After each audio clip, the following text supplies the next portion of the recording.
By the spring of 1520, the uneasy alliance in Tenochtitlan was beginning to crack.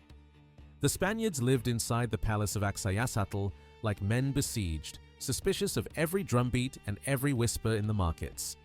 They kept close watch on Motecuhzoma, treating him with honor in appearance but guarding him as a hostage in truth. To his people, he was still their emperor, but each day it became clearer that his voice no longer commanded the city as it once had. It was in this fragile moment that startling news reached the palace. Messengers from Veracruz brought word that another Spanish army had landed on the coast. They were led by Pánfilo de Narváez, a wealthy and powerful man backed directly by the governor of Cuba. His force was immense. Nearly 900 soldiers, many fresh from Spain, supported by cavalry, artillery, and a fleet of ships bristling with cannon. At first, some of the men rejoiced. More Spaniards, they thought, meant reinforcements, brothers in arms who could help hold this vast and hostile land. But Cortés quickly silenced such hopes. He knew Narváez had not come to join him, he had come to replace him. Back in Cuba, Governor Diego Velázquez had been humiliated. Cortés had set sail without full authority, disobeying his patron in pursuit of his own fortune. And now, reports of treasures, gold, and entire cities under his sway had reached the islands. Velázquez moved swiftly to strike him down.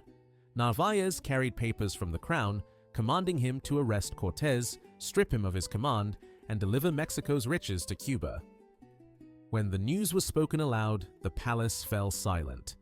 Cortés clenched his jaw and muttered bitterly, "These are not reinforcements. They are a leash." Among his men, fear spread. Bernal Diaz would later confess that they feared Narváez more than the Mexica. Against the Aztecs, they had fought with cunning, alliances, and surprise. Against Narváez stood hardened Spaniards armed with steel, muskets, and the weight of royal authority. But Cortés was not a man to yield. If Narváez marched inland, everything would collapse: their victories, their allies, and their hold over Motecuhzoma. He made his decision quickly. He would march to the coast, confront Narváez, and wrest control before Narváez could seize it. Yet the city could not be left unattended. Someone had to guard the palace, keep watch over the emperor, and hold the fragile balance between Spaniards and Mexica. Cortés turned to Pedro de Alvarado, his fiery lieutenant. Brave and ambitious, admired for his courage but feared for his pride and temper, Alvarado was a dangerous choice, but perhaps the only one. "Keep order," Cortés told him. "Guard the emperor. Do not provoke the people. Whatever happens, hold the peace until I return." Alvarado swore he would. Pride shone in his eyes, and some wondered whether Cortés truly trusted him, or whether he simply had no better option. At dawn, Cortés slipped away with a small force, crossing the lake in silence. Their canoes left ripples that vanished into the mist, as if they had never been there at all. Behind them, Tenochtitlan awoke to another day of unease. The Spaniards waited in the palace, the Mexica watched from the streets, and the fate of the city now rested in the hands of Pedro de Alvarado. Before leaving, Cortés gathered his captains in the courtyard of the palace. The men were weary, their armor dented and their nerves stretched thin, but they listened closely.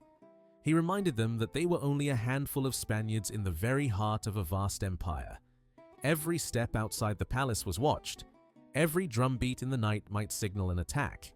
Survival depended not on strength, but on discipline. Then he turned to Pedro de Alvarado. Of all his officers, Alvarado was the most striking. Golden-haired, bold, admired for his bravery, yet infamous for his temper and his hunger for wealth. He was known among the Mexica as Tonatiuh, the sun, for his bright hair and fierce presence. To Cortés, he was both an asset and a risk. "I leave the emperor in your care," Cortés told him firmly. "Guard him well. Respect the people and do not give them reason to rise against us. Keep the peace until I return." Alvarado bowed his head and swore obedience, but pride gleamed in his eyes. He was eager to prove himself, eager to command in Cortés's place. Some of the men exchanged uneasy glances, whispering that his temper might kindle a fire they could not control. At dawn, Cortés led his chosen force out of the palace. They crossed the causeways and slipped into canoes, paddling across the misty lake. With him went fewer than 300 Spaniards, bolstered by native allies, marching to face Narváez on the coast. The men left behind watched the ripples fade into the water and wondered if they would ever see their captain again. Now the garrison of Tenochtitlan was under Alvarado's command. He walked the palace halls with heavy steps, iron-shod boots echoing on the stones, and glanced often at Motecuhzoma, seated quietly under watch. The emperor's silence was unsettling. Once the master of countless warriors, he now seemed caught between two worlds, too proud to beg for freedom, too powerless to command his own people. Outside the palace, life in the city continued on the surface. The markets bustled with trade, the canals teemed with canoes, and priests prepared for the next great festival. But beneath the rhythm of daily life, resentment simmered. The people had not forgotten that their emperor was a captive, that their treasures had been seized, and that strangers now dictated the pace of their sacred city. Every rooftop, every canal bridge, every crowded street was a reminder. The Spaniards were few, and the Mexica were many. And with Cortés gone, the fate of them all rested in the hands of Pedro de Alvarado. The month of Tóxcatl arrived, sacred to Tezcatlipoca, the lord of the smoking mirror. It was one of the grandest ceremonies of the year, a time when warriors and nobles honored the god with music, dance, and offerings. The great temple precinct filled with color as men adorned themselves with brilliant cloaks of feathers, golden ornaments, and faces painted in vivid patterns. At the center of the festival was the music. The great huehuetl drum thundered, rattles shook in rhythm, and conch shells sounded across the courtyards. Dancers moved in unison, stepping to the ancient songs, their arms raised in tribute to the god. For the Mexica, it was a moment of devotion and pride, a public declaration of strength and splendor before both their gods and their people. From the palace, the Spaniards looked on. To many of them, it was a breathtaking sight. The harmony of movement, the shimmer of feathers, the deep, rolling sound of the drums. But to Pedro de Alvarado, suspicion gnawed. He saw not a festival, but a gathering of the city's noblest warriors, armed not with blades, but with pride and defiance. He remembered Cortés's warning to keep the peace, yet his mind whispered of plots and hidden weapons. Later, Alvarado would claim that he had intelligence of a secret plan to strike the Spaniards during the ceremony, that the nobles intended to rise against them. The Mexica, in their own accounts, remembered something far different. To them, it was clear that Alvarado looked upon the splendor of their festival and saw only glittering gold ripe for plunder. Whatever the truth, suspicion and greed joined hands, and Alvarado made his choice. As the festival reached its height, he ordered the gates of the temple square sealed. The exits were barred, the songs still rising in the air when suddenly the music was cut short. The drums fell silent and steel was drawn. The Spaniards fell upon the dancers without warning. Blades flashed in the sunlight, cutting down nobles where they stood. Feathers, jewels, and ornaments scattered across the blood-stained stones. Priests were struck down, their chants ending in screams. The joy of the festival turned in an instant into chaos and slaughter. The courtyard became a place of horror.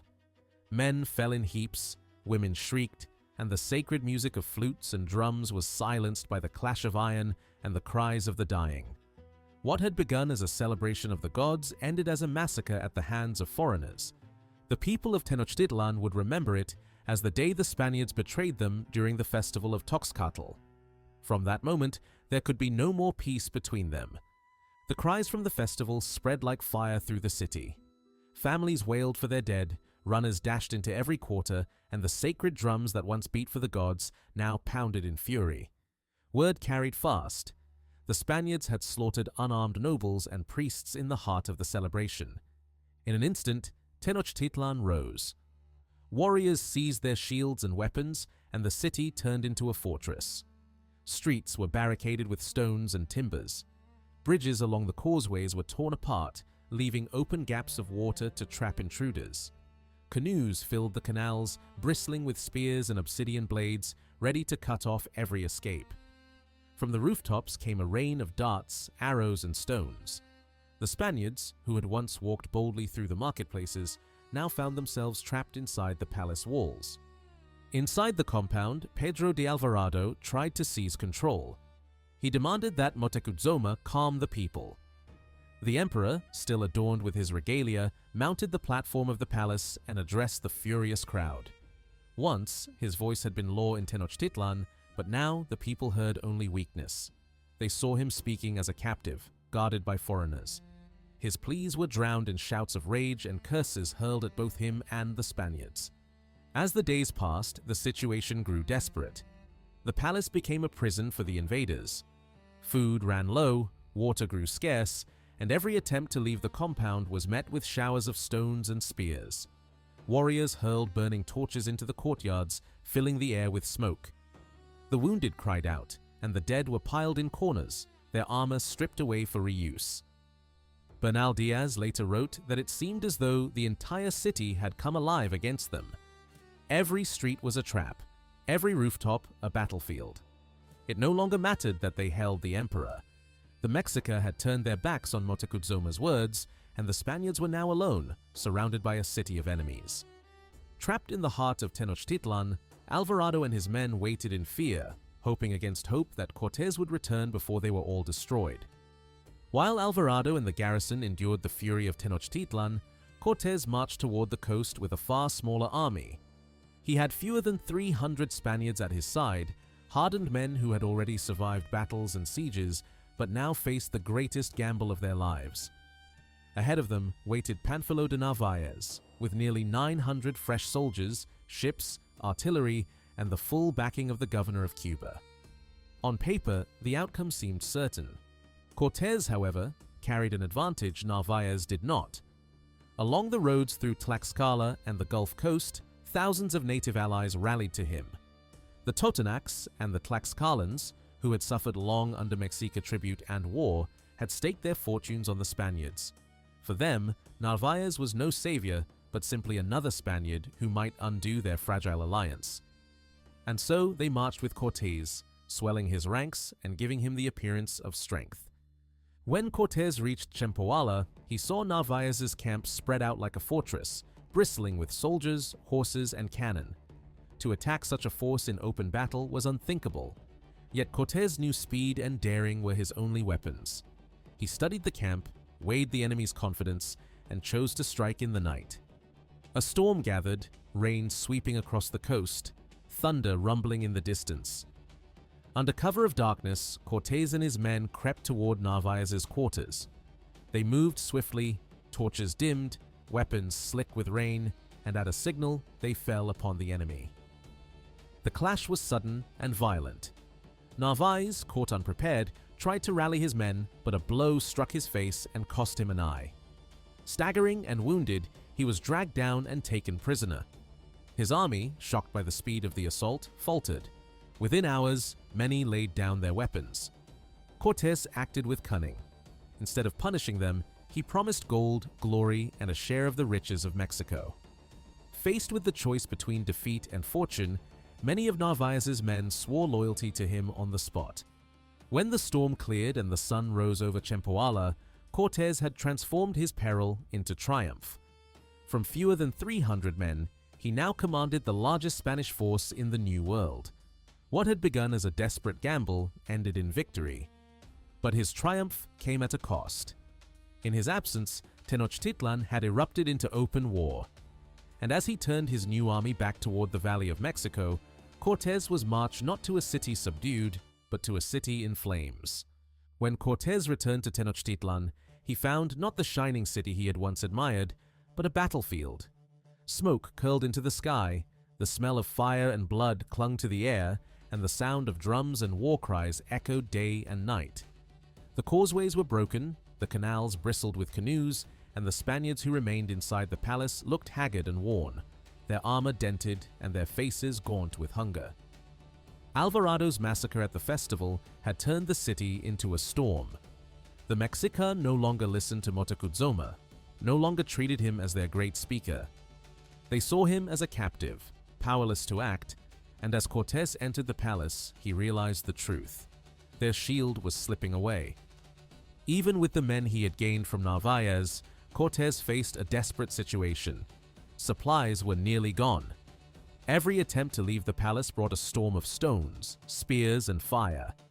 Warriors scaled the walls, torches flew through the air, and every corner became a battlefield. In desperation, Cortés turned once more to the emperor. Motecuhzoma was worn by months of captivity, his spirit heavy, but Cortés begged him to speak to his people, to calm them, to open the way for peace. Perhaps, Cortés reasoned, the emperor's voice still carried weight. Motecuhzoma agreed. Slowly, almost ceremonially, he prepared himself as if it were one last act of kingship. Attendants brought out his royal garments, the woven mantle edged with turquoise and feathers, the golden ornaments that marked his station, and the diadem that crowned him as the great speaker of Mexico. With calm dignity, he placed the turquoise crown upon his head, the same he had worn in triumphs past, when his word had commanded thousands. Now, weakened by months of captivity, he walked with measured steps toward the platform of the palace. Below him, the vast square was already teeming with warriors and citizens, a sea of shields, banners, and painted faces glinting in the sun. As he appeared before them, a hush rippled through the crowd. For a heartbeat, silence stretched across the square, and every eye rose to the man who had ruled them for nearly 20 years, the one whose name had once carried the weight of empire. He raised his hand, a gesture that in other times would have brought immediate obedience, and spoke to them with the solemn authority of a father to his children. He begged them to set down their arms, to listen to reason, to cease the fighting before the city was drowned in blood. But the faces that stared back at him no longer saw the emperor who had led them to victory, who had expanded their dominion and filled their temples with tribute. They saw only a man surrounded by foreigners, a captive draped in borrowed dignity. Murmurs turned into shouts and shouts into curses. Voices rang out, accusing him of betrayal, of weakness, of bowing before the invaders who now held him hostage. The air trembled with rage, and the crowd surged forward like a storm, no longer moved by his words, but inflamed by their own fury. Then came the stones and the darts.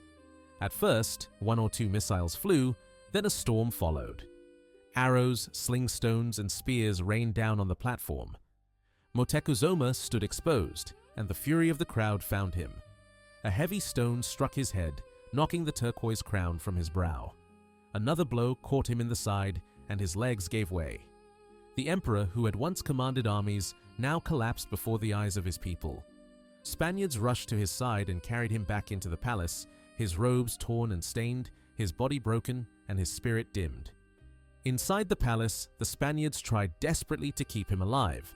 They bound his wounds, laid him on mats, and urged him to eat, claiming later that he lingered for days in silence, refusing food and drink until death claimed him. Among the Mexica, another tale spread quickly. They whispered that the foreigners themselves had killed him, ashamed of the weakened figure he had become. Each side told a different story, but neither could erase the truth. In the summer of 1520, Motecuhzoma died. With him fell the last fragile link between Spaniards and Mexica. The city lost its emperor, the ruler who had once been the heart of their world. The invaders lost their shield, the captive king who had held back the storm. From that moment on, there would be no more words, only war. Tenochtitlan was no longer a city, but a storm. With Motecuhzoma dead, the people's fury was unleashed without restraint. Warriors poured into the streets, rooftops rained darts and stones, and the canals swarmed with canoes armed for battle. From every side came the roar of conch shells and the steady thunder of war drums. Bernal Diaz would later write, "Every hour was a battle. Every rooftop was against us. We could not move a step without blood." Inside the palace, hunger and fear consumed the garrison. The air stank of smoke and death. Horses stood restless, wounded men groaned, and the drums outside never ceased. Day and night, the Mexica pressed them harder. Cortés gathered his captains. He admitted what none wished to hear. "If we remain, we perish. There is no choice but to leave the city." The plan was daring, almost mad. They would march out under cover of night, crossing the causeways broken by the Mexica. Portable bridges would be carried to span the gaps, while the rain would mask their retreat. Pedro de Alvarado, fierce as ever, warned, "They wait for us on the water. We will be attacked on every side." Cortés answered sharply, "Better to die fighting our way out than to starve like rats in this house." Some soldiers begged that the treasure be abandoned, that they march light and fast, but others clutched at the chests of gold taken from the palace, unwilling to part with their fortune. Bernal Diaz remembered. Many loaded themselves until they could scarcely walk, and in the end, it cost them their lives. As the rain began to fall, they prepared in silence. Armor was strapped on, muskets primed, horses saddled. Cortés moved among them, steadying their courage. "Tonight," he said, "we break the city's grip. Pray to God and keep close to me." Outside, the drums thundered and the Mexica prepared to strike. The Spaniards would call the night to come La Noche Triste, the night of sorrows. The Spaniards stood on the verge of being overtaken, so they prepared to flee into the night. Armor was strapped on, weapons readied, and treasure gathered. Yet, in their greed, many burdened themselves with gold, a choice that would weigh heavy in the hours to come, and decide who would live and who would be left behind.